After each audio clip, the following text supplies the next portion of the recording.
Welcome to this edition of the High Strangeness Factor, copyrighted on the Paranormal UK radio network. I am your host, Steve Ward. On the High Strangeness Factor, we explore all aspects of the paranormal, from past to present. We are most interested in the underlying connections that are present in what sometimes we think of as different types of phenomena. It is by examining these manifestations where we believe that we may be able to begin to understand the origin and the purpose behind this mystery. First, I want to welcome back Charles Cox. Charles, thank you for being here tonight. Okay, thank you for having me. You are in the co-host chair, which is new for you because if people check out just the last episode, you were my guest, actually the second time you were my guest, and it was a lot of fun because my co-host was Bill Boycott, who was a guy I grew up with in the old hometown. And we had our high school UFO club, as you know, and we had it was a lot of fun reminiscing with Bill a little bit, and the fact that the three of us all kind of grew up in the same general area in the Detroit area, that was also a lot of fun. But what I want people to know is that to check out that show, which is available on the Paranormal UK radio network, and if they go back a couple years, they'll find the first show that you were on, which is about maybe third. You were my third guest that I interviewed, something like that. And I think they're both really good shows, and they've got a lot of downloads, and I think people really enjoy them. You and I were talking a little bit off air, and there's something that we talked about last week that you wanted to clarify a little bit. Yeah, I wanted to. I was talking about that I was on that UFO cruise and experienced basically what's called a close encounter of the fifth kind event there, where I saw a UAP, some people call them UFOs, of course, fly over the cruise ship I was on. And I failed to mention that in the process, I saw the UAP with my bare eyes without any aid, but they were using military-grade night vision goggles there also that would enhance the sky. And I failed to mention that one detail, that they were also using the night vision goggles, and that was one of the things I wanted to add. And I have one correction too. I mentioned that we sailed out of San Diego, and of course San Diego is the site of the Tic Tac incident with the little object that was picked up on the Navy targeting cameras. I said TikTok. There may have been a TikTok event there too, but I was referring to a Tic Tac incident. So just a little bit of a correction and addition there. Okay, sounds good. Well, why don't we introduce our guest, somebody that you and I both know from Michigan MUFON meetings. Bill Konkolesky is a state director of the Michigan chapter of the Mutual UFO Network. He is also an experiencer with a lifetime of unusual encounters, about which he has written 2 autobiographical books. Konkolesky's first book, Experiencer, Raised in Two Worlds, covers his first 20 years of life, growing up as a normal child having high strangeness experiences. His newly released follow-up book, Experiencer 2, Two Worlds Collide, covers the next 5 years of his life, where the entities visiting him took a particularly deep interest in how his adult life was developing. His personal contact experiences have also been chronicled in the Sci-Fi Channel documentary Abduction Diaries, Amazon Prime series Alien Contact, the ABC News special UFOs Seeing is Believing, and Abducted by Aliens, UFO Encounters of the Fourth Kind, which can be found on multiple streaming services. After spending the last 3 decades actively investigating otherworldly phenomena through MUFON and his personal research, what Bill has discovered in confronting these cosmic mysteries is that reality is far stranger than one could ever imagine. Bill, welcome to the High Strangeness Factor. Thanks so much for having me on, Steve and Charles. It's a pleasure to be here with good company. Well, it's kind of nice. It's a little bit like old home week, except we're not at the home. And so let's start there. Now, I'm trying to think. I guess that's where I first met you was through of course, you're the director of Michigan MUFON, the state director. How did that start out for you? How did I get into that position, Yeah. or? Yes. Yeah. Well, how did you get connected with MUFON, and how did you get to be the top dog? Oh boy. Depends on how You much can gossip give I the want Reader's to Digest get. version. We don't need the Go Okay, ahead. so I grew up having experiences, as I imagine is something that we'll get into, Oh, definitely. and then when I got into my early 20s, um, a friend of mine who lived in Chicago, she went to U of N, which is where I met her. Even though I didn't go to U of M, I had friends that went to U of M whom I'd visit. And so she said, "Oh, there's this. You're looking for somebody to tell your UFO story to?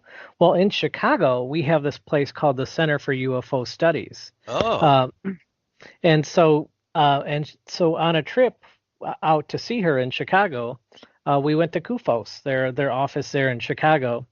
So I go in and I say to Mark Rodiger, Dr. Mark Rodiger, who's there, say, hey, here's a story about a UFO me and my friend saw a couple of years ago.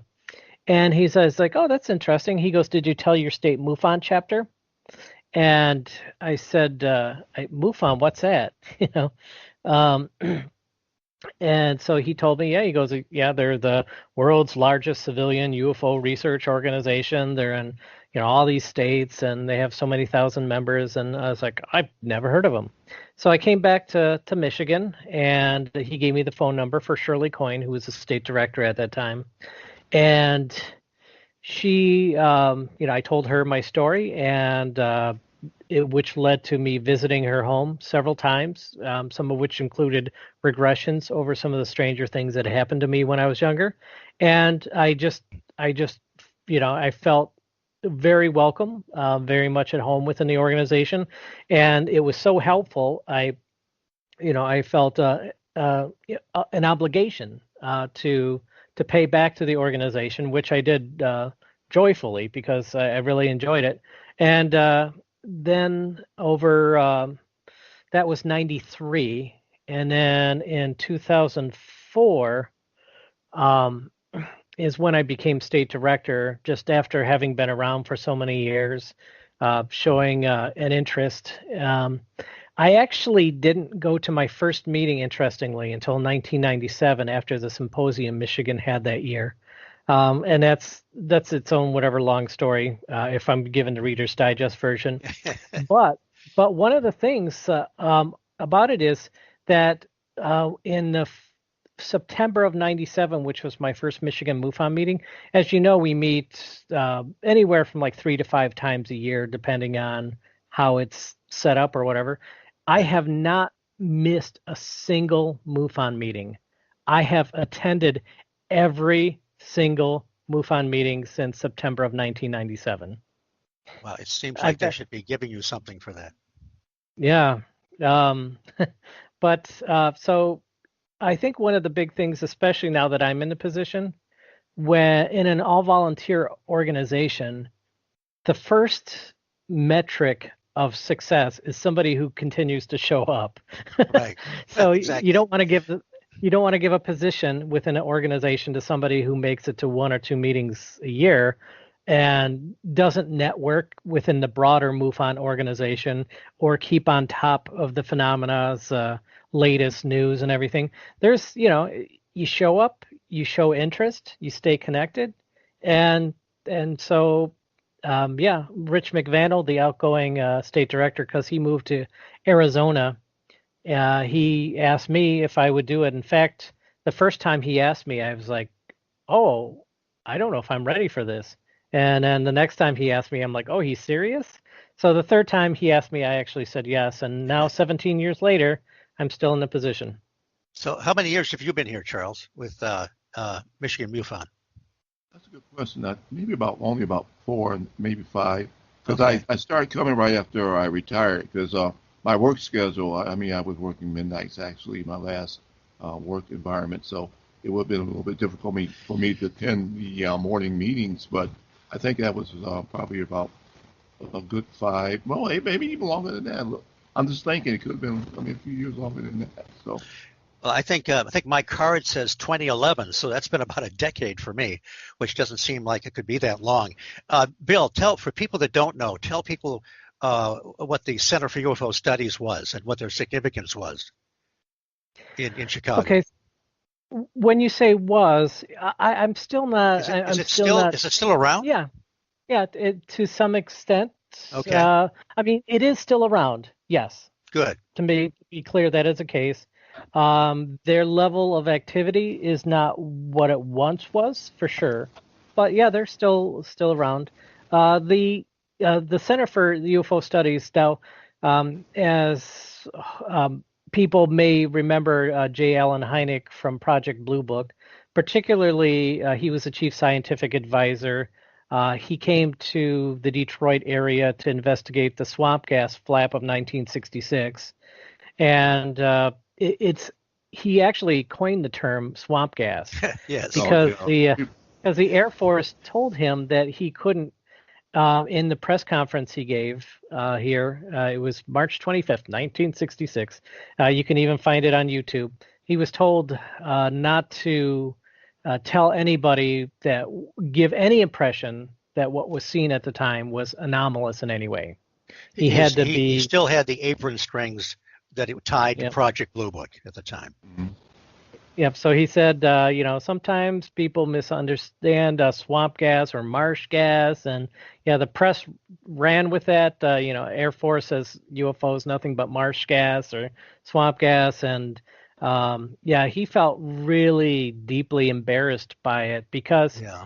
by this time he was coming around. He was convinced that a lot of these sightings could not be dismissed so easily, and he was really frustrated, really wanted to do a legitimate investigation of the phenomena.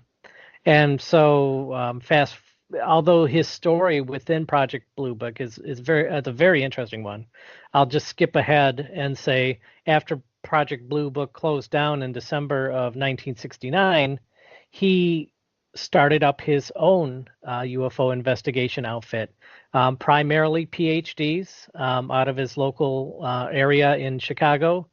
And yeah, they did some great investigative work. I mean, you have some tremendous scientific minds with CUFOS, a small, tight group, um, but yeah, the top minds looking into this phenomena, and yeah, they produced some just tremendous books over the years Right. that are still available and on it. So yeah, J. Allen Hynek. Sort of was able to make up for his bad karma with the swamp gas by now really being known for CUFOS. Well, I got to see him speak 10 years later at the MUFON Symposium in Ann Arbor, Michigan. And the title of his talk was Swamp Gas Plus 10 and Counting.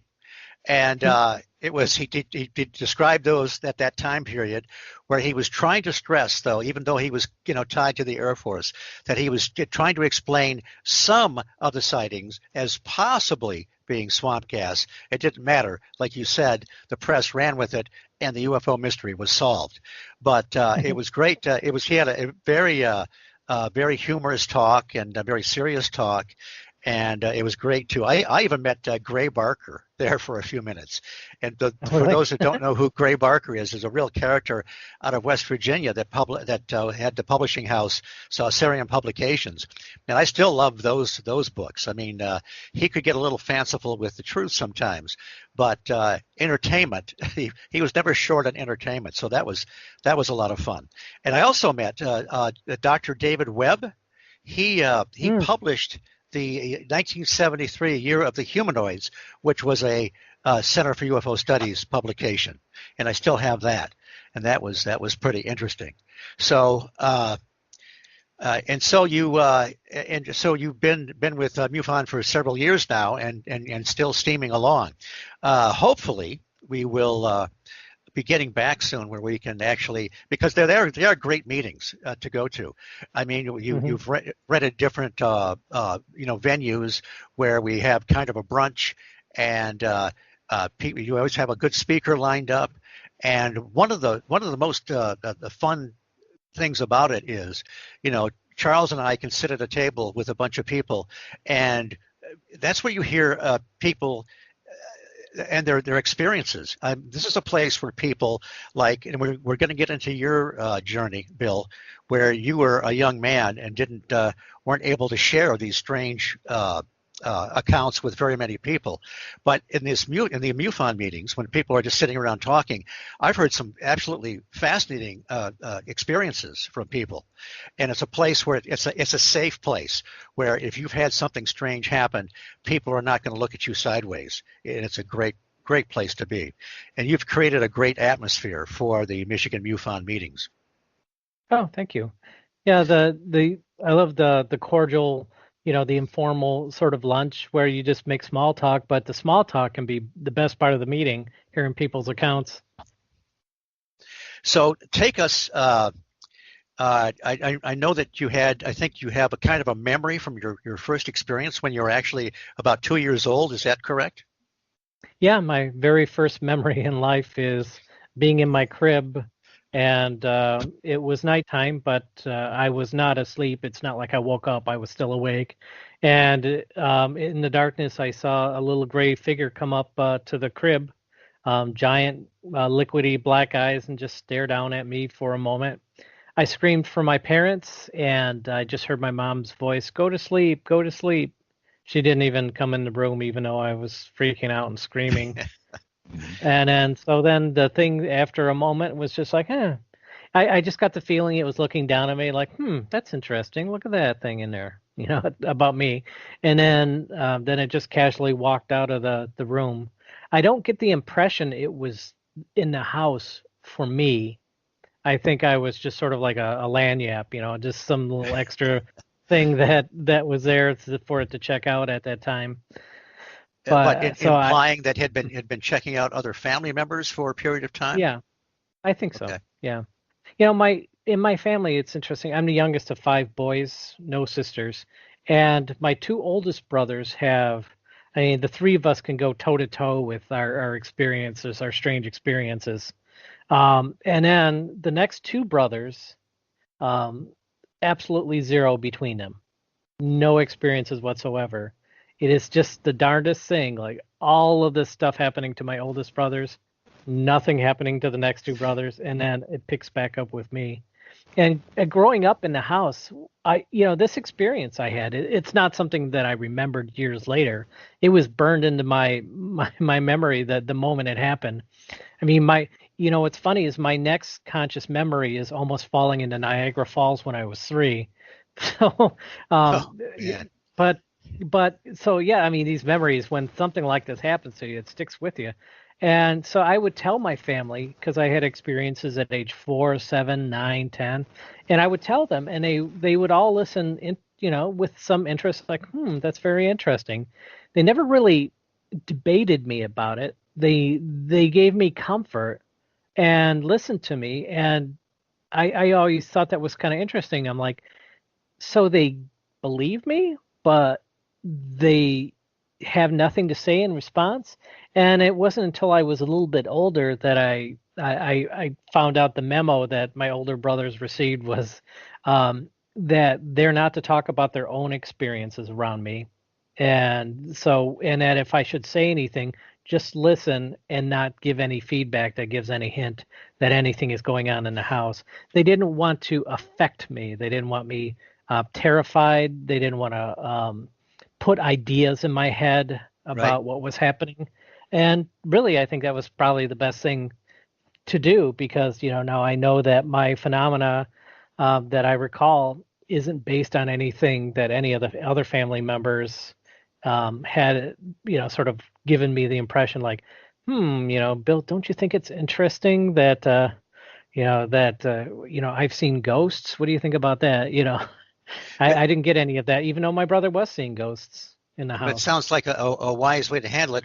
Is it possible that your parents had some kind of experiences themselves where they thought that perhaps you really were experiencing something objective?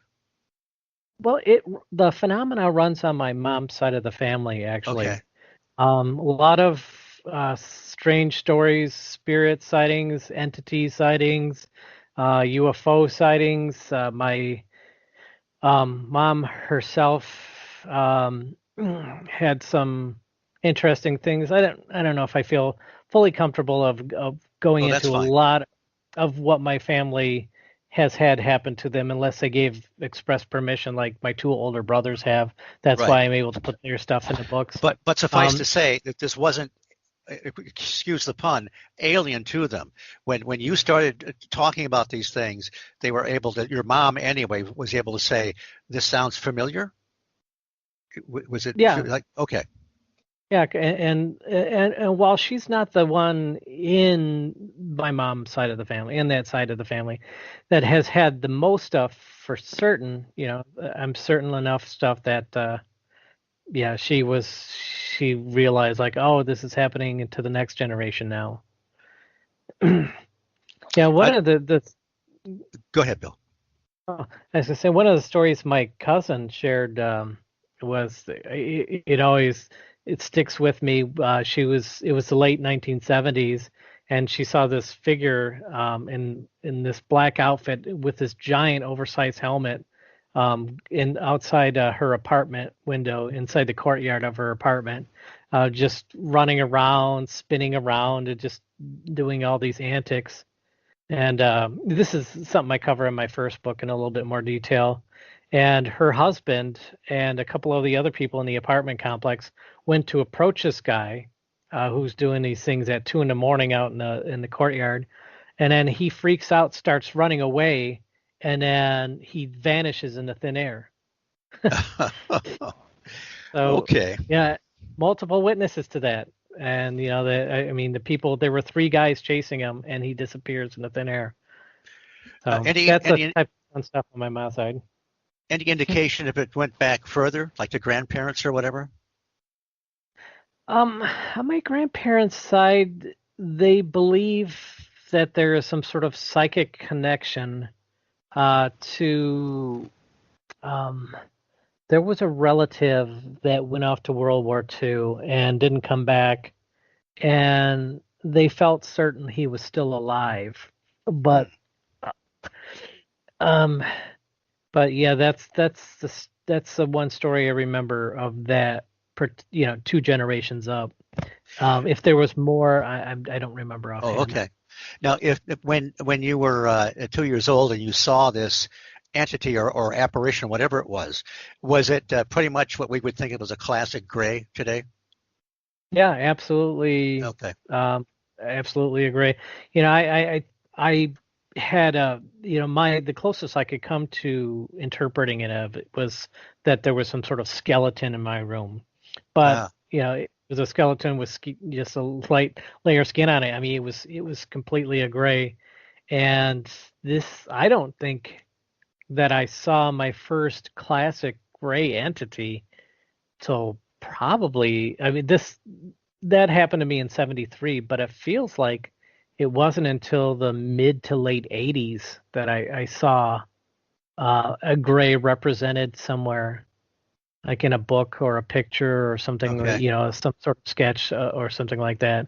So it wasn't like today where Right. the alien, it's everywhere. The iconic alien is all over the place. That wasn't the case when I was a kid. In fact, when I saw Close Encounters, which wasn't until the 80s, um, when I saw those things, they didn't like do it for me. They didn't click with me. It wasn't until really seeing the cover of Communion, Whitley Strieber's Communion, that really sent a jolt through me. Boy, you're And not that the only one. Uh-huh. yeah. And that painting's not even supposed to be 100% accurate, but I tell you, it's the eyes Right. that really did it. It's interesting because of course, if you look back in the literature, there weren't many reports of grays. When you look at APRO and the Lorenzens, when they published their books on UFO entities, we had quite a variety. And occasionally you'd find one that looked kind of like a gray, but it wasn't really until it seems like the late 70s with the Close Encounters of the Third Kind, and especially the early 80s with Strieber's Communion. That's when it seemed like you flip a light switch, and all of a sudden grays sort of become predominant. We wonder. I've always wondered, does that mean that they're real physical alien races that push the other guys out to some degree, or are we seeing what we're supposed to see or whatever? But it's interesting that in some cases are definitely would fall in the category of a gray per se. But remember the Lonnie Zamora, the Pascagoula aliens, the Kelly Hopkinsville goblins, even to my contention is the Betty and Barney Hill aliens aren't quite grays. It's almost like the grays are kind of a caricature of them. They're a little more, I don't know, formed or whatever. But I would wonder, have you ever thought about the appearance or the evolution of the entity and with related with your experience? It sort of goes to the real core, I think, of what I think is happening with the entities visiting us. When I say entities, to me, really, I believe the predominant species or group of species that's visiting us isn't natively physical. I believe that we're being visited by a consciousness that can take physical form when it needs to.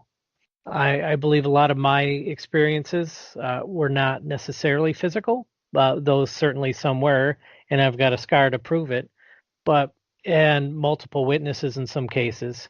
But I think that if the beings or it's hard to use language when referring to a consciousness, but I think that if they don't need to physically take you, then if they just need to sort of communicate, then it's a lot easier for them to suck you out of body and deal with you that way than it is to have to find some place to land the ship, figure out which people to turn off so that they don't cause any trouble. The whole covert operation that's involved with it's the whole layer of logistics that they can simply cut out if they just want to communicate with somebody. For example, if they want to implant some sort of education on something, you hear a lot about people being taught things that is locked away behind some wall in their memory that they can't access. And if there's a way to communicate that sort of information, in some sort of psychic method, consciously, by bringing somebody out of body and having an experience on the, it's hard to say astral plane. It's just such a vividly strange word, but that sort of idea of meeting outside of the body in a form of consciousness and having an experience that way. So if that's the case, if that is their primary native form is consciousness, and the physical forms that we see, sure, then that means that the forms could change. It also means that if they are producing drones to do their work, then the model might change for the drones. I believe that the shorter grays, at least the ones that I've encountered, the ones that are only like about a few feet tall, it really doesn't seem to me that they are intelligent in any sort of real way. You can't have a meaningful conversation with them. It feels like they are being controlled. The 5-foot grays seem to be more present, which I've also encountered them. But these little ones, they don't seem to have much going on as a independent life form. It feels to me like they're puppets or drones. And in that case, I mean, that's another situation where it's possible that a particular form could change over time if they decided that this is a better model of entity than what might have been seen in the past. There you go.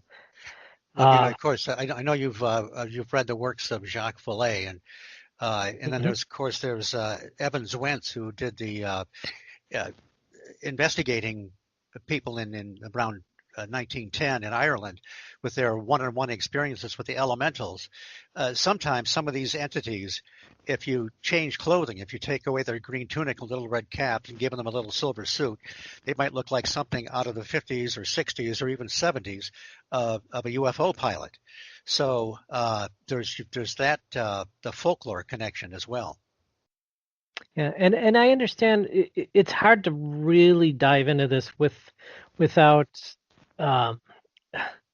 really you're going basically all over the place. But I understand that in a sense what I've said may sound contradictory because I challenge the idea of evolution and then I give support for the idea of an evolution of what's visiting us. And for that, I think there's a sort of an easy get out of jail card, which I'm going to play here, which is Paulo Harris. She's got an expression which is all the above.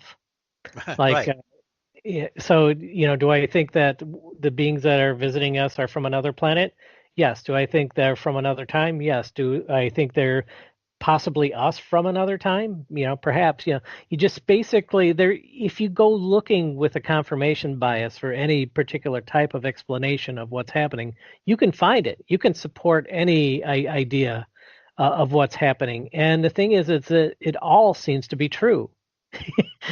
Right. Well, I think we would all three of us would agree that there's more than one answer to the UFO problem, the cryptid problem, and even what we might classify as classic hauntings. So there's, it'd be hard. Go ahead, Charles. I was going to say, I always go back to the Skinwalker Ranch. It seems like there was a lot going on there, a lot of everything going on in that one spot, And I really would like to, if there's any information that can be had, if they release a book tomorrow, I'll be the first one. I'll tear down the doors to get to it.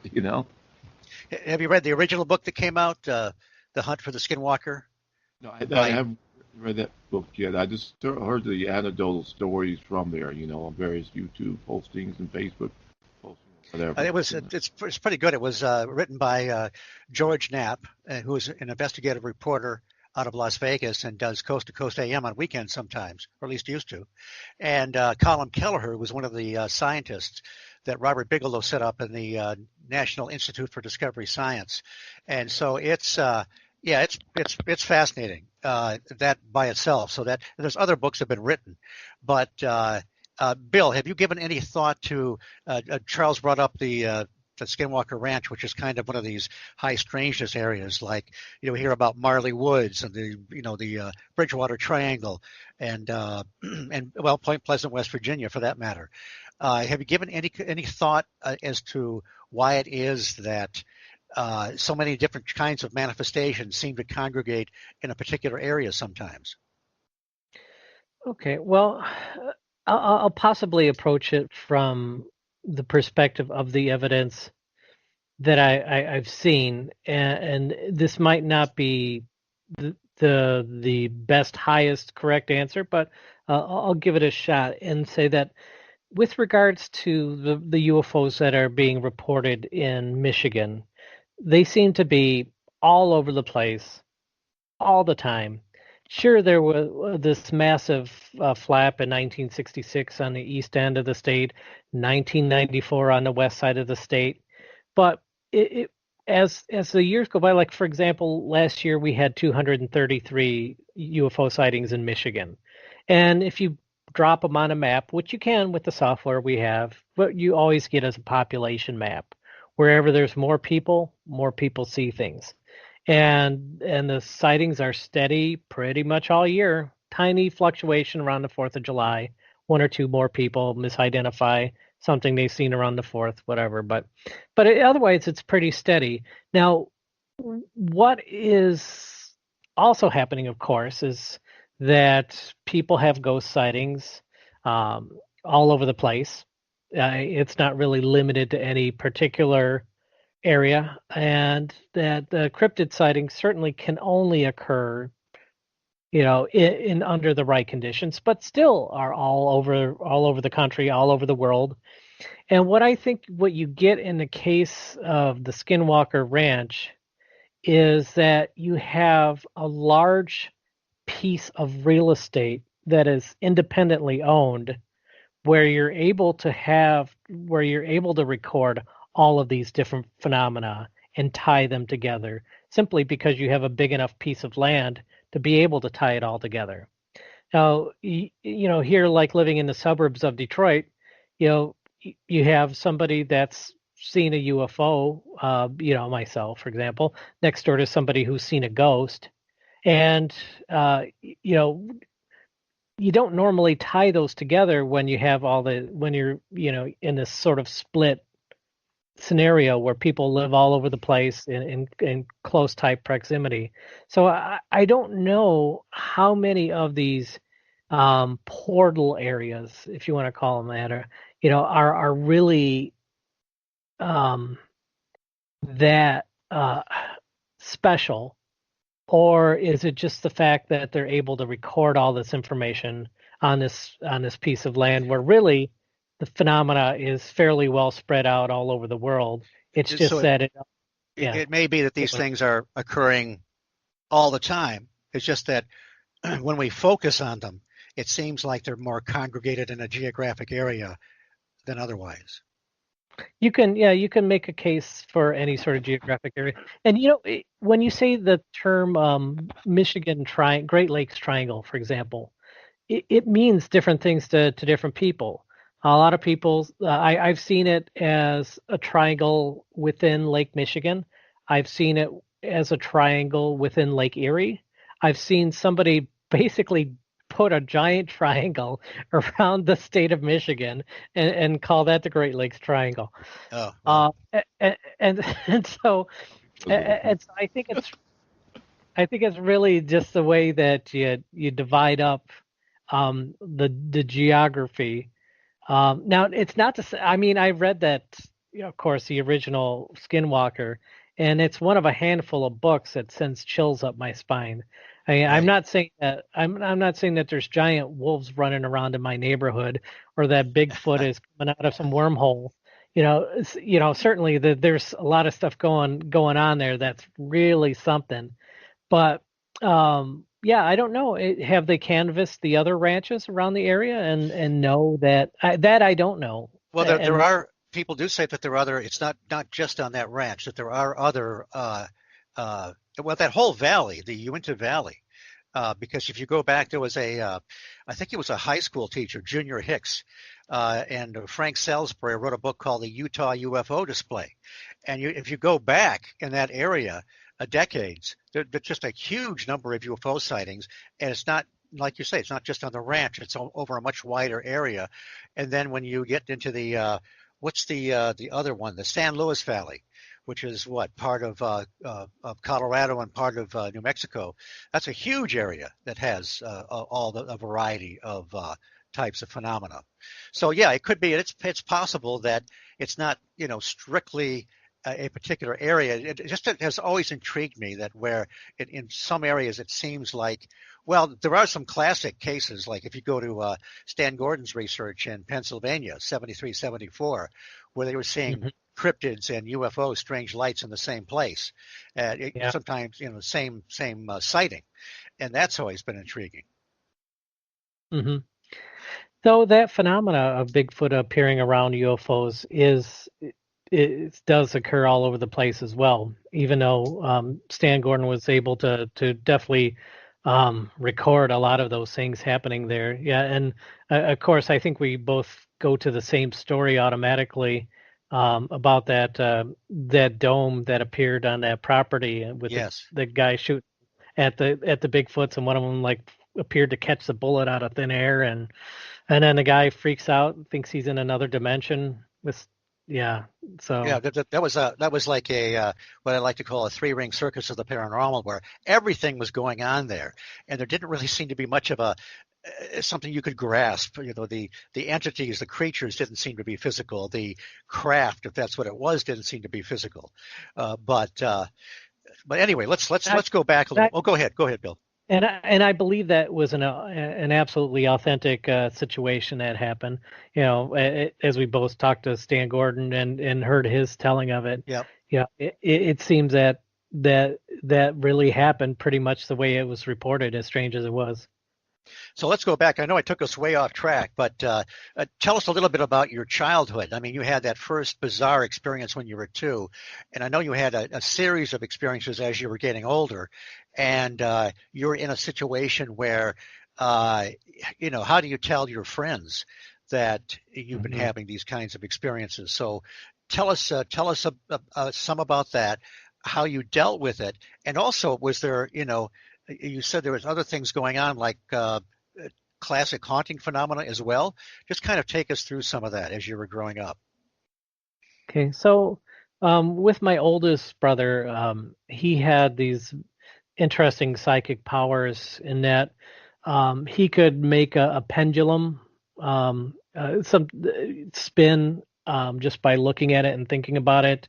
There would often strangely be pools of water on the floor in his room where there was no way to explain how the water could have gotten there and no path that the water could have taken.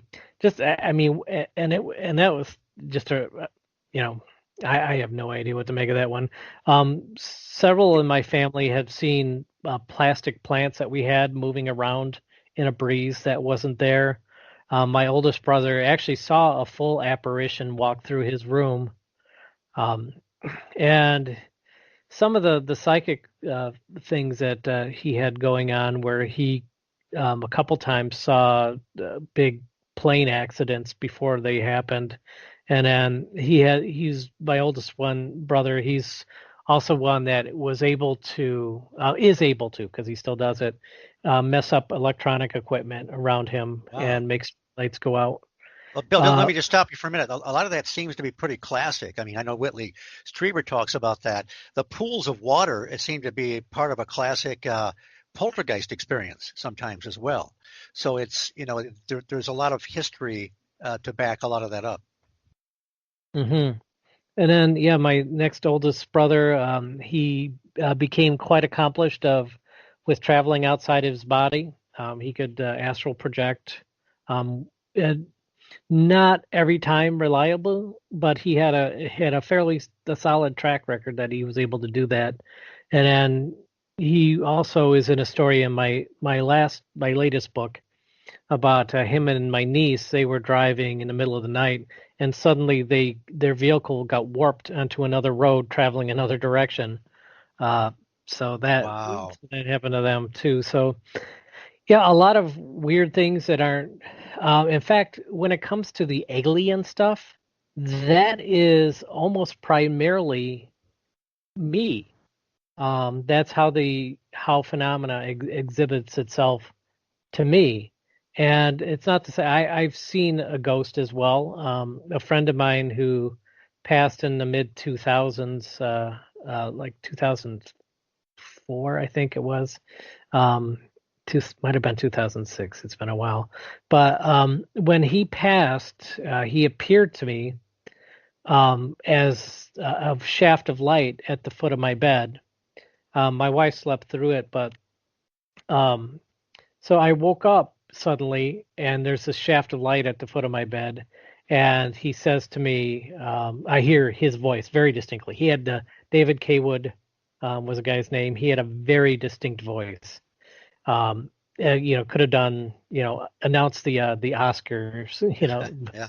kind of like very smooth, very polished voice. And he said, he goes, whatever kills you, whatever doesn't kill you makes you stronger, and whatever kills you makes you stronger. That's what he said to me. And then the shaft of light just thinned out and then vanished.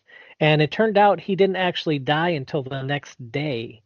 But other people also experienced him visiting them. It was almost as if he was in a coma at the time, right on the verge of death from his cancer.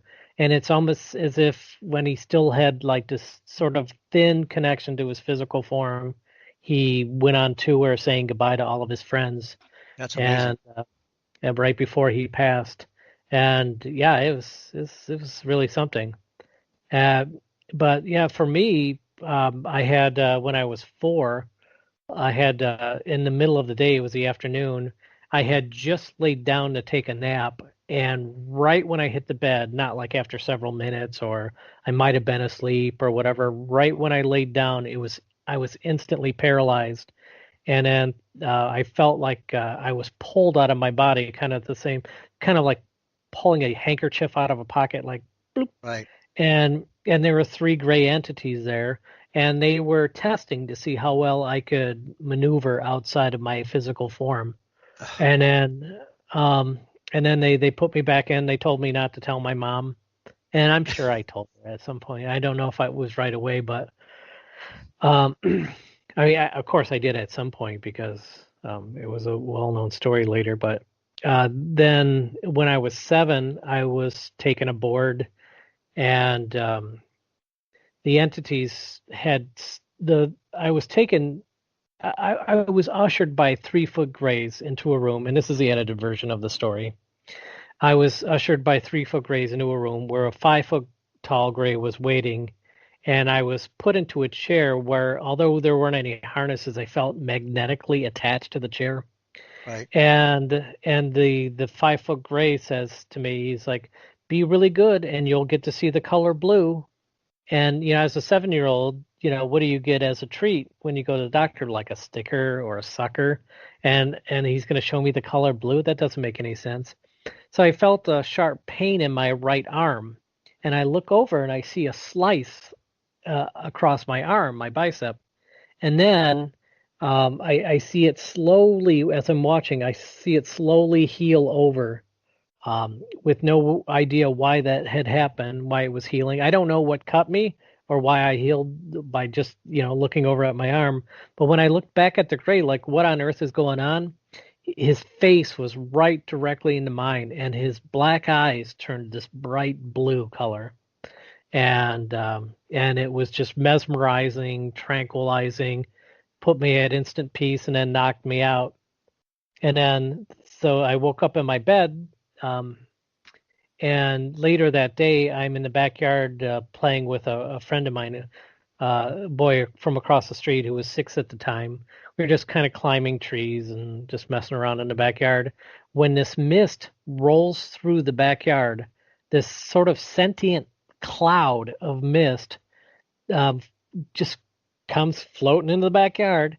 It's got a very defined area, and it pretty much filled up the whole backyard. It was about that big. And within this mist is this little gray being that comes up to me and says, "Are you okay?" Telepathically asked me if I'm okay.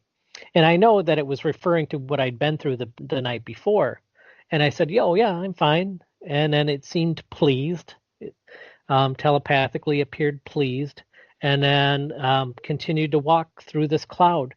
Almost like it was driving this cloud around through my neighborhood, and the mist then went into the neighbor's yard, and then as it kept going until I lost sight of it. My neighbor across the street, who I'm still in loose contact with, he didn't see the gray being inside the mist, but he definitely remembers the mist. He remembers when we were playing in my backyard and this cloud just came through like it knew what it was doing. So it was an objective experience then. Mm-hmm. That's really bizarre. Still have the scar on my arm from that. Yeah. Oh, that's where the scar is from, and you have no idea what. Do you have any clue as to if you have any implants or anything like that? I don't know. I don't have a strong feeling about that. So yeah, no, I don't think the cut on my arm represents an implant. I just think it was whatever they were doing. Right. I can't tell you anymore. Yeah. Well, we'll move along a little bit, but Charles, anything you want to get in here? No, I'm just kind of listening there. Yeah, it was really interesting. I was just thinking. Yeah. I didn't know this much about Bill. He was just this, guy that runs meetings, Didn't know he had all. I knew he had some weird stuff going on, but I didn't know to this extent. Oh yeah. Oh geez, you don't want me to get into my weird stuff. We're not to the weird Unless stuff. you do. Amen.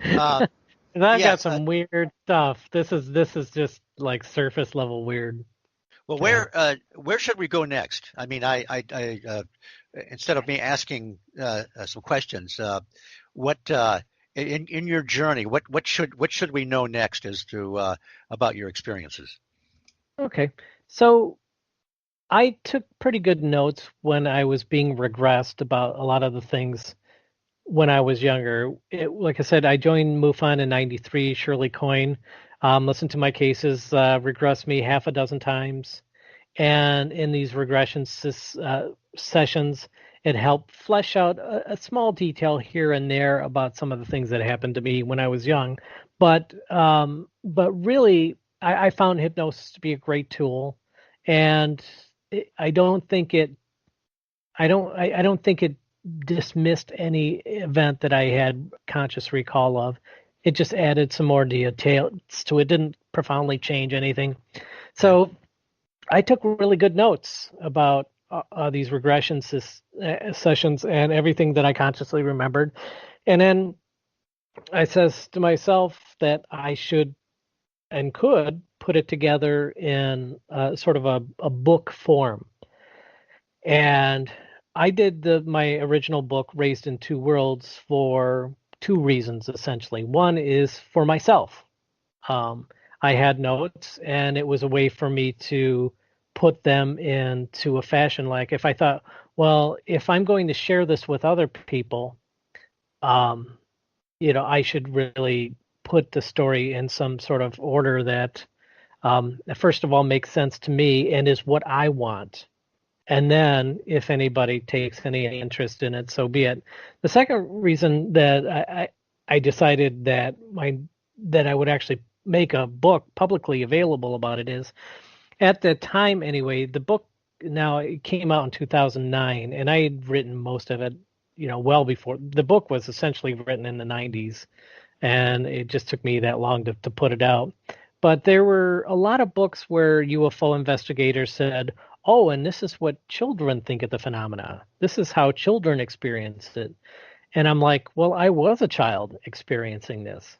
So I think it's important to talk about that journey of childhood from a firsthand perspective. It's adding something to the dialogue to be able to put out a book about that. So my first book, I stopped at about age 20, because if the theme of the book is growing up as an experiencer, there you go. Experiencer raised in two worlds, meaning that I was raised as a normal kid, but I also had this other track of unusual things going on. My second book, which just came out in November, it came out on 11/11, which was a very conscious decision of mine because that's my synchronicity number.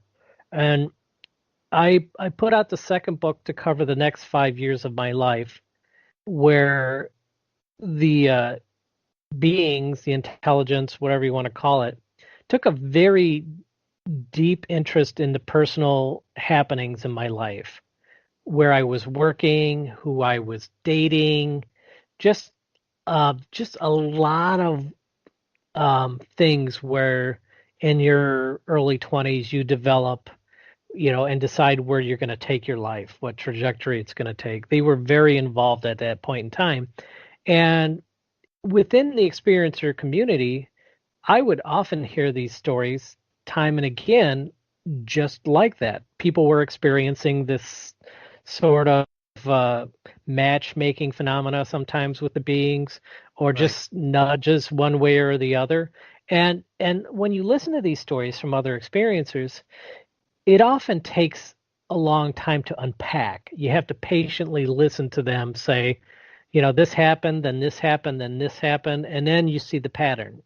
And I'm like, but a lot of the UFO material that was out there, the abduction, the contact material that was out there, is basically small single serving episodes, or it tells a story, but it doesn't really tell that particular part of the story that they're deeply personally interested in, our seemingly mundane aspects of our life. That sounds a little creepy. Let me just do my quick station identification here. You are have everybody stand by for the creepy stuff. You are listening to the High Strangeness Factor, copyrighted on the Paranormal UK Radio Network. Today, Charles Cox and I are talking to Bill Konkolesky about his lifetime experiences. So I've heard you talk about some of this before in other interviews, where they seem. So were they manipulating you? Were they guiding you, do you think, to a particular end as you got to a certain age? Best answer is yes. Now, one of my encounters that I had happened in '95. I was dating this girl. We'd only been going out a couple months, and I didn't tell her yet any of what was happening to me. Okay. I knew that at some point that I would have to, but you don't really want to lead with that all the time, you know. No, I don't think so. You're on your first date and say, "Hey, guess what? You know, the aliens take me." So, but you know, you do have to tell them at some point, because if it develops into a deeper relationship, then yeah, absolutely they should know. And the other thing is, it may just happen that they're around you when an encounter happens. Right. And then it's a real mess. And then what do you say? Like, oh yeah, I forgot to tell you, this kind of thing happens to me every once in a while. And then see where your relationship goes, right? Well, that worst case scenario that I just mentioned there, the latter of the two scenarios of maybe they're around when something happens, is what happened with me and this particular girl. We were out in a park at night, and I'm giving the edited version of the story.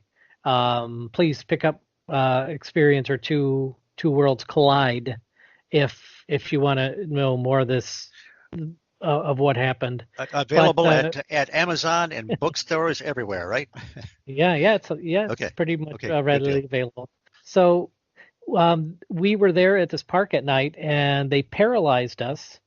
We were paralyzed, and then three beings approached her, not me, and were walking around. This was the first time she experienced this? I don't know. That's a good question. Maybe consciously, or is this as far as she knew? Could be. I don't. Right. I don't know. I guess if I can get to the sort of end of this part of the story, then I can maybe revisit that. So they look her up and down, like just they're scoping her out, and I could hear the telepathic banter in their heads, like, no, not her. She's not the one. She's not good for him. This one's not going to work. And then they walked away, and while we were still paralyzed, facing each other, we were just like inches away from each other, just looking at each other, and I saw them peripherally, you know, look her up and down. And then when we could move, we grabbed our stuff, ran back to the car, and after I dropped her off, we didn't talk about it on the way home. It was this sort of thing where I didn't know what to say, because it would have been, oh yeah, this happens to me, or you know, and it was just a lot, obviously. So I'm like, okay, maybe tomorrow we'll have this conversation, and then the next day I've just got the jitters calling her, and she didn't call me, and then 2 days later she calls and asks me to come over. I'm like, okay, we can have this conversation now. So I go over there, and she broke up with me right away. And I never really got out that what had happened had anything to do with me, but I suspect she knew it had everything to do with me.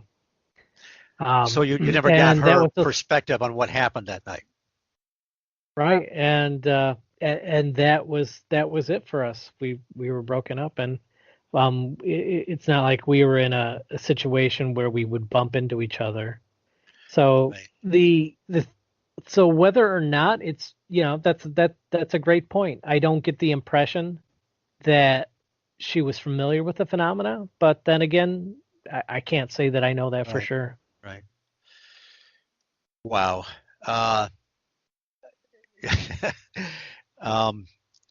one thing And you I did. Oh, go ahead, Bill.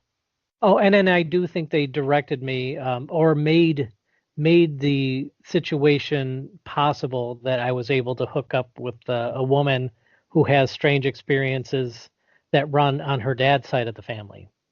So they connected two family lines together, both full of paranormal activity.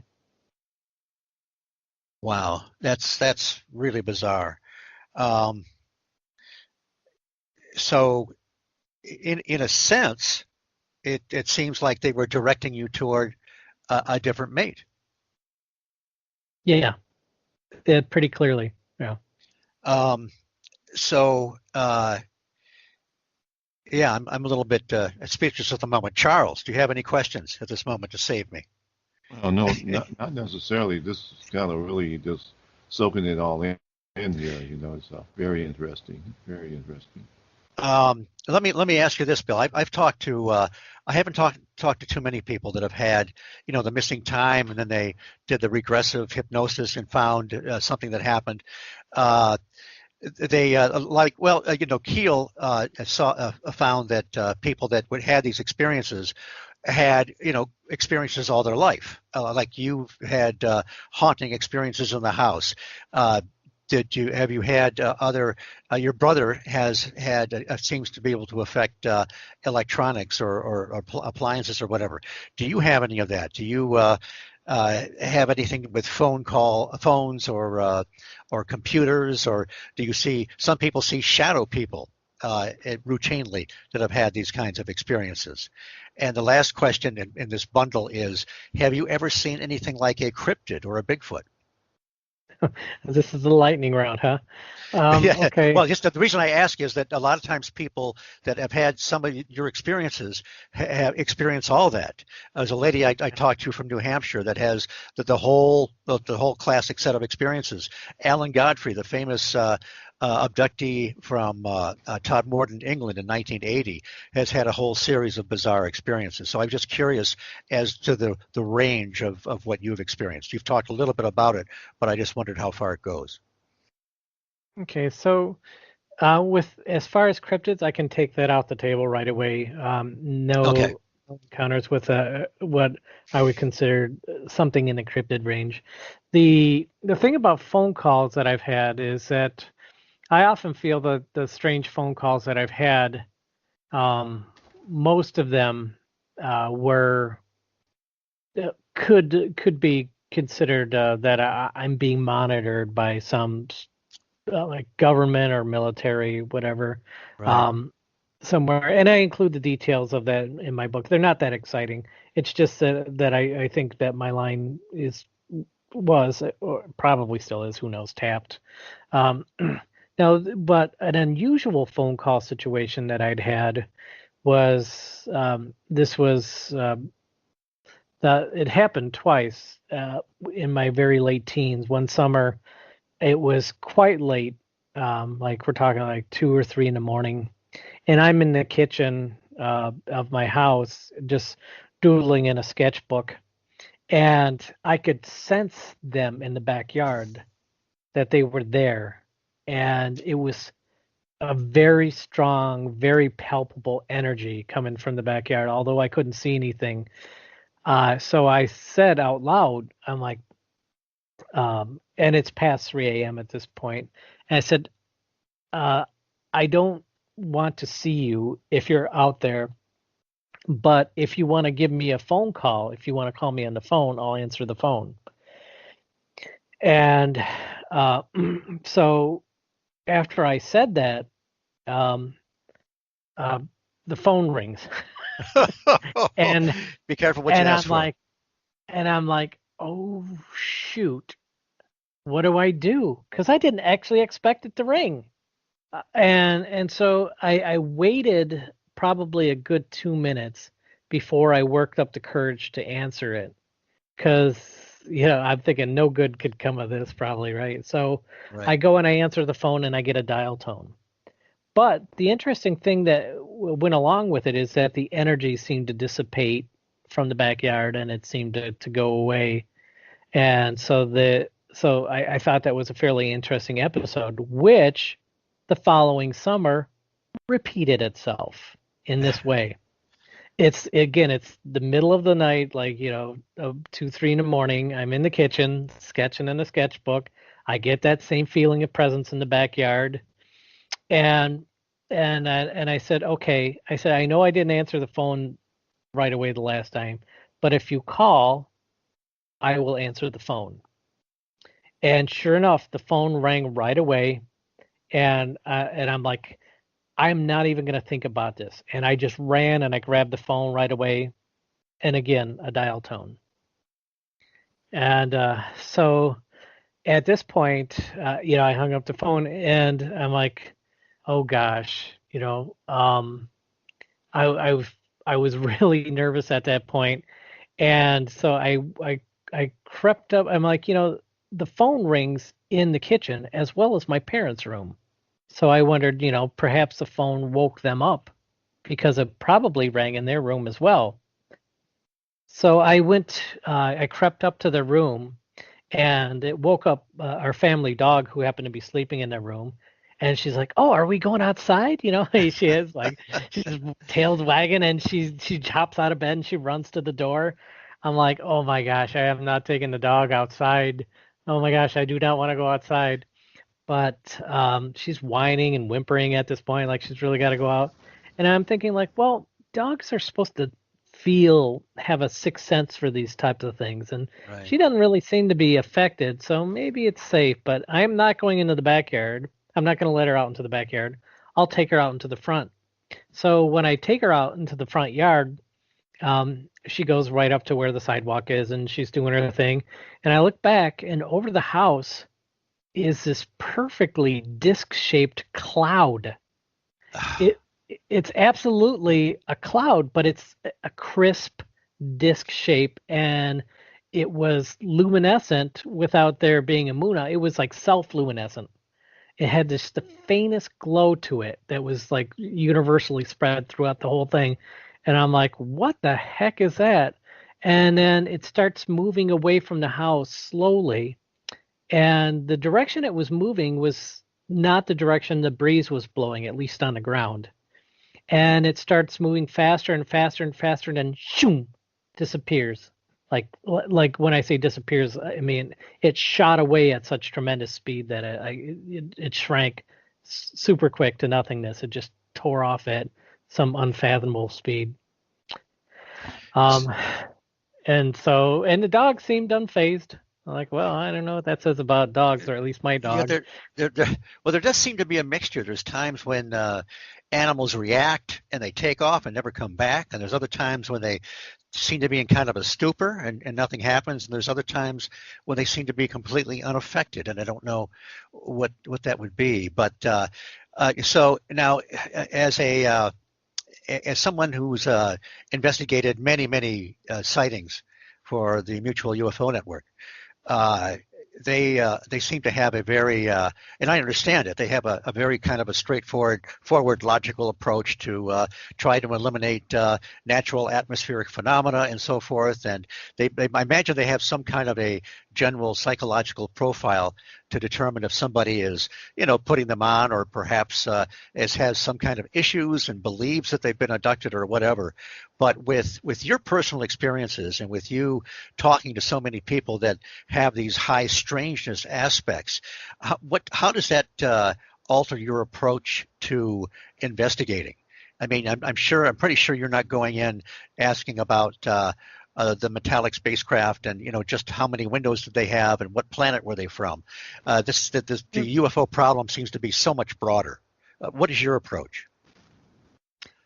Oof, wow, there's a lot there. Yeah, I know. We can't. Obviously, that's a manual right there. But I think I can touch on some aspects of okay. it, sure. So, there was a profile that we used to have that we would employ for sightings that we don't do anymore. And it was just a very light sort of psychological profile, but MUFON stopped employing that. I don't think a lot of people were doing it correctly, and that many people were really qualified to Right. Um, qualified. I'll just leave it at that. And so now, we pretty much just take straight data. Now the thing about MUFON, it's been around since 1969. It was built to investigate flying saucers, UFOs, discs, lights, craft, not entities, not abduction scenarios, just did you see this thing flying around in the sky that you couldn't recognize? Let's see if we can figure Right. out what it is. Yes or no? And the advent of people with the abduction phenomena finding MUFON, and understandably so, and wanting to report their sightings to MUFON. MUFON wasn't built to take their data in. So over the years, the abduction research team, now experiencer research team, uh, it's been around. I mean, when I joined in '93, Shirley Coyne was the head of the abduction research group for MUFON. So it's been around, but you have to take the abduction and contact phenomena a whole different way than you do um, seeing a craft, understandably. Now, when you see a craft, it can be a very easy report. I saw this glow in my backyard. Then I saw this disc fly up. It had red and green lights, and it flew away. There you go. But when it comes to an experiencer, how they felt about the event, I mean, and dealing with other beings and what the beings look like and how long it lasted, and have you had any other types of experiences like this? I mean, for my like the topic of my second book, Two Worlds Collide, it's all of the things that happen in the book tie in together as one big story. So when you take an experiencer story into account, you're not just taking a single serving event, and it's possible some people either have or only remember one specific event, but many, many people remember many events and have relationships of sorts. They remember some of the beings that revisit them over the years and have similar types of things happen. And, it gets to a point that for every experiencer to take in their report and to do it justice requires writing a book on every single experiencer that's had multiple encounters, and we've had so many. It is so difficult to record that aspect of the phenomena and do it justice. And if you're not going to do it justice, if you're just going to skim over it with a few highlights, you're not really learning big picture stuff. You can glean some small details, and cross-reference them against what other people have reported. Like, you could say 67% of experiencers see a blue light at some point during their encounter. You could do that with the data, but you can't really get the full story, the full gist of it.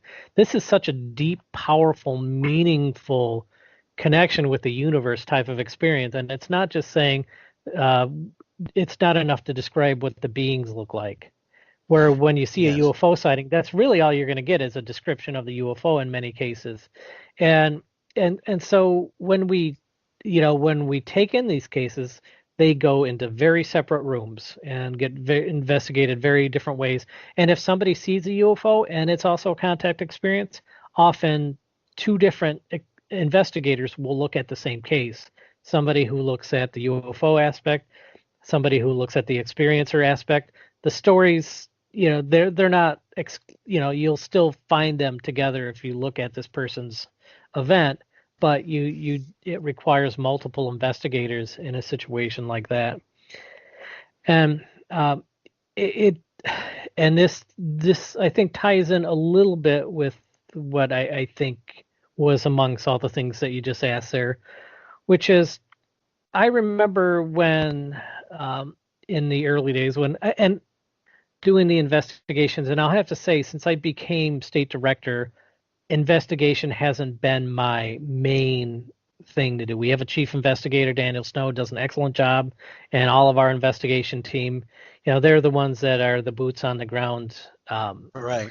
Now, but what I noticed during my time investigating was that when it was one of my primary functions was that if you asked somebody after they told their UFO account, say it's like, I saw a light, it was green and red and it flew, whatever. So if you ask them, hey, have you had another UFO event? Many times you would have somebody saying yes, and they would tell you another UFO story. And then it hit me. I'm like, how about this question? Have you ever had anything else happen to you that you couldn't explain? And just leave it vague like that. Perfect. Don't even. And then boom, you start getting the poltergeist stuff. You start getting the cryptid stuff. You start getting all sorts of stuff. And then they start talking about their family members. And then it swells to this level of, you're like almost sorry you asked, because now they got a hold of you and they're dumping their whole story of strangeness on you. Bill, that's great, but it's a lot. It's perfect. That's. I was going to bring this up. This is classic textbook John Keel.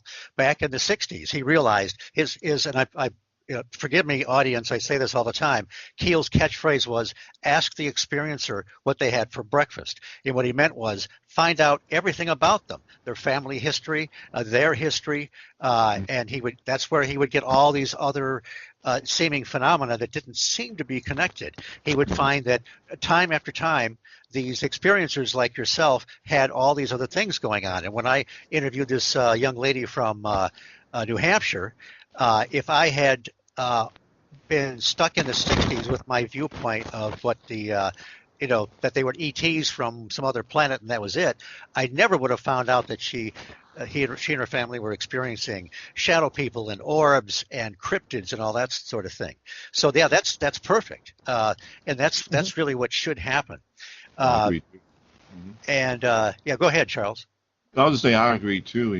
I've told you many times the reason why I started attending MUFON meetings. I mean, prior to that, I was so much into ghost hunting, and everything was viewed from a ghost hunting point of view. But then when I started to really pay attention, like that, I told you about the presentation with David Twitchell about orbs and some other things came to mind. I said, well, that sounds like ghost hunting, but they're not calling it that. They're calling it ufology or they're whatever, right. UAPs and stuff. So isn't it interesting how all of us seem to start at one point, and then you don't try to do it, but if you keep following the experiences, you keep listening to what people are reporting, it just keeps expanding and expanding to the point where, like you said, Bill, if you ask them, have you had any other strange experiences in your life, and it opens up the floodgates. I think we should be winding this down pretty soon, and I apologize for our technical difficulties earlier, but one last question before I ask you to wrap it up. Have you had any experience that could even remotely put under the Men in Black category? And when I say Men in Black, I'm not necessarily talking about the classic trench coat, fedora, weird-looking characters that tell you not to report your UFO sighting. Have you had any experiences with some odd characters that could be possibly characterized under that general category? I do have something that is possibly on the fringe of that. I want to think the year was 93. My father I was still living at home at the time. I was 22, and I was the only one at home this particular day.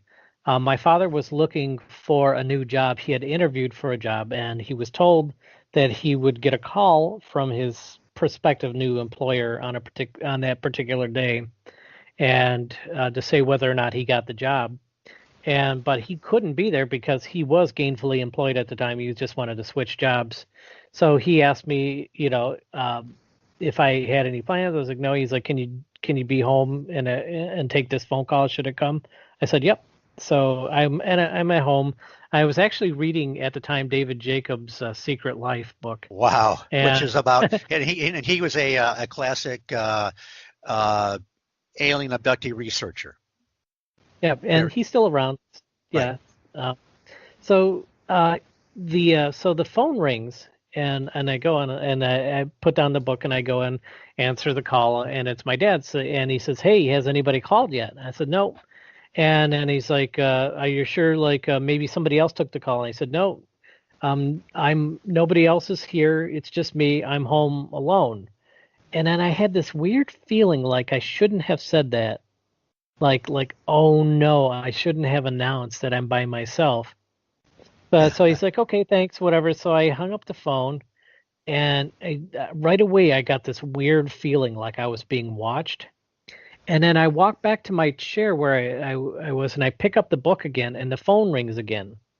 So I go back and I answer the call, and nobody's there. It's silence on the other end.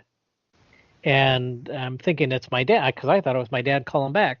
I'm like, Dad, is that you? Hello, hello.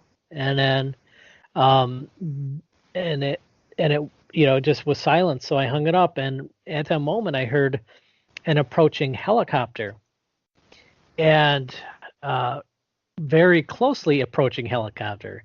And then this helicopter's directly over my house, and it's shaking the little tchotchke that my mom collects on the shelves and everything. And I'm like, what the heck? So I run outside, and there's this helicopter hovering very low over the house, a black Huey helicopter. And I'm being buffeted by the breeze of the blades of this thing. It descended over the house, and it was hanging out there. And so that I just, I looked at it. I'm like, I could go back in the house. Am I any safer there? So I waited outside, and then it lifted up, and then it flew off. It picked up again, and it took off. And my dad said the next day, or when he got home from work that day, pardon me, that it wasn't him, and those people called the next day to say he didn't get the job or whatever. But yeah, no idea who called, and then why that strange thing happened with the helicopter immediately after. I actually called Shirley Coyne at that point, and I asked her, it's like, this black helicopter just hovered over the house, and she said, you got to call the Selfridge Air National Guard base and complain to them. And I'm like, what? I didn't expect that. And she's like, do it, see what they say. And I'm like, okay. And so I did. I called Selfridge, and I said, I want to report this helicopter came over my house. It was black, and it was a Huey, and whatever. And the guy said, okay. He's like, thank you for your report. He goes, we'll call you back within 15 minutes. And he did. He called back almost exactly 15 minutes later. And he said that there was, I'm blanking on the name of the base in Illinois, okay, near Chicago. But he said that there was, in fact, helicopter traffic from that base to Selfridge. And at that time, but he's like, he goes, they were certainly flying over 500 feet. He's like, they didn't stop over your house, And I'm like, no, they kind of did. They kind of did get kind of low and do that. So my guess is that it was a helicopter that was actually headed towards Selfridge. They just didn't want to say that, or maybe the guy that I spoke with didn't know that the pilot actually did this. No idea why it happened. It's not a straightforward Men in Black situation, but it is a black helicopter, which I guess if that scores me any points. Hey, that's a great way to end it. It may not have been the sneaky Men in Black, but it's a pretty damn good story. Mm-hmm.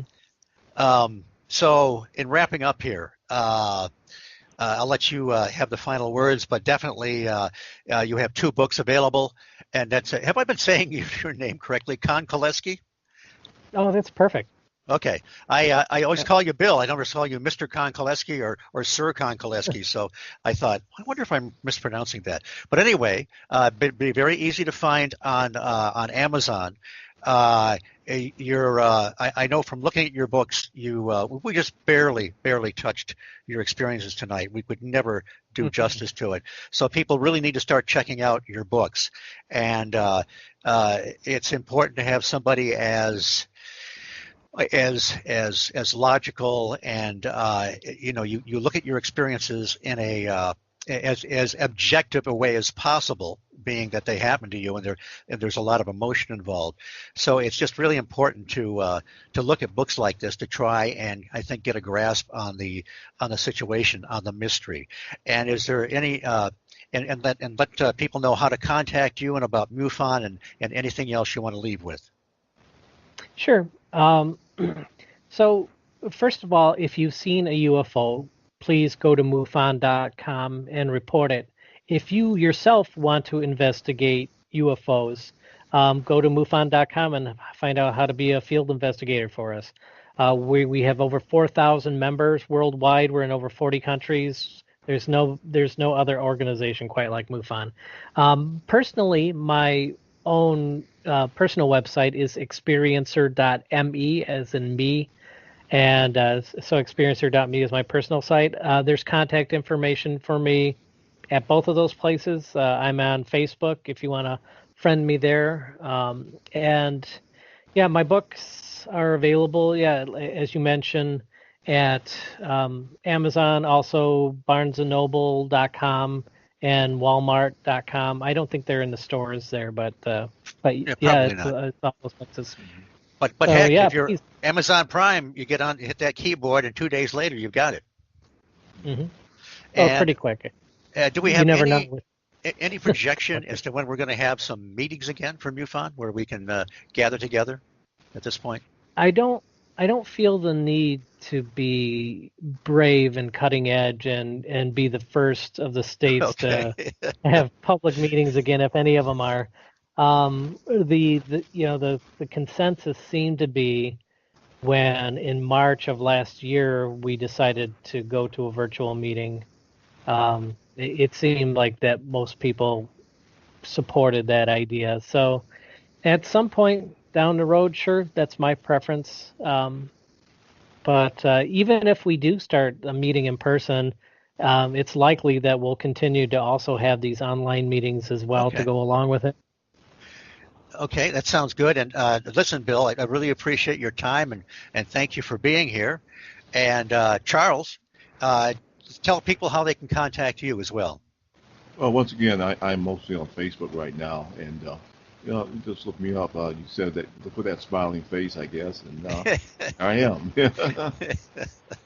And thanks for being here tonight. When we lost Bill in that vortex, you were still here, so I knew that I had an anchor, that we were still good and nothing too serious happened. But again, go ahead, Even Bill. Charles, let me just jump in since we're referencing getting together with the Michigan chapter. Michigan MUFON does have its own website, which is MIMUFON.org. MI for Michigan.